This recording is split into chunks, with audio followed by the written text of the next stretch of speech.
തിരുവോണ ദിവസത്തെ വീഡിയോ ഇപ്പോഴാണ് അപ്ലോഡ് ചെയ്യാൻ പറ്റിയത്. ഈ വർഷത്തെ തിരുവോണത്തിന് ഞാനും അമ്പുടും കുഞ്ഞേട്ടനും മാത്രമേ ഉണ്ടായിരുന്നുള്ളൂ. അതുകൊണ്ട് സദ്യ ഒരുക്കൽ എൻ്റെ പരിപാടിയും പായസം വെക്കൽ കുഞ്ഞേട്ടൻ്റെ പരിപാടിയായിരുന്നു. 10 മണിക്ക് മുമ്പേ ഞങ്ങളെല്ലാം റെഡിയാക്കി.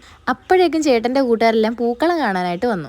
അങ്ങനെ അവരൊക്കെ പോയതിന് ശേഷം ഞങ്ങൾ സദ്യ കഴിച്ച ക്ഷീണം മാറ്റാനായിട്ട് കുറച്ച് ഫോട്ടോസൊക്കെ എടുത്തു. എന്നിട്ട് നേരെ ഞങ്ങൾ കറങ്ങാനായിട്ട് ഇറങ്ങി. എല്ലാവരുടെയും ഓണം എവിടം വരെ ആയെന്ന് അറിയണമല്ലോ. അങ്ങനെ ഞങ്ങൾ ആദ്യം പോയത് ചേട്ടൻ്റെ വീട്ടിലോട്ടാണ്. അവിടെ ഒരു പൂക്കളമൊക്കെ ഇട്ട് അടിപൊളിയാക്കി വെച്ചിട്ടുണ്ടായിരുന്നു. ആ നടുക്കിരിക്കുന്നത് നമ്മുടെ വീട്ടിലെ താമരയാണേ.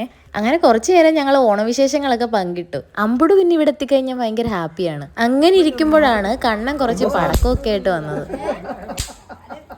ഇനി പടക്കം പൊട്ടിക്കാൻ എന്ത് എളുപ്പം, തീയും വേണ്ട പുകയും വേണ്ട. അവിടുന്ന് നേരെ ചേട്ടൻ്റെ വേറൊരു കൂട്ടുകാരൻ്റെ വീട്ടിലേക്ക് പോയി. അവിടെ ചെന്നപ്പോൾ അവിടുത്തെ ആളിതാ ബീഡിപ്പടക്കമായിട്ട് നിൽക്കുന്നു. എന്തല്ലേ കാലം പോയൊരു പോക്കേ. അവിടുത്തെ വിശേഷങ്ങളൊക്കെ തിരക്കിയിട്ട് ഞങ്ങൾ നേരെ അടുത്ത വീട്ടിലോട്ട് പോയി.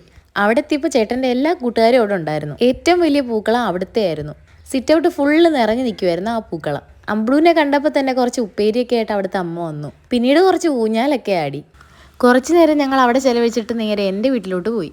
ഈ വർഷം അവിടെ കൃഷി ചെയ്ത വാടാമുല്ലയാണ് ഇതൊക്കെ. പൂക്കളൊക്കെ കണ്ട് അകത്ത് നിന്നപ്പോഴത്തേക്കിനും മലനട അമ്പലത്തിലെ പായസം ഉണ്ടായിരുന്നു. അതും കുടിച്ച് കുറച്ച് ചോറൊക്കെ കഴിച്ചിട്ട് ഞങ്ങൾ നേരെ തിരിച്ച് വീട്ടിലേക്ക് വന്നു.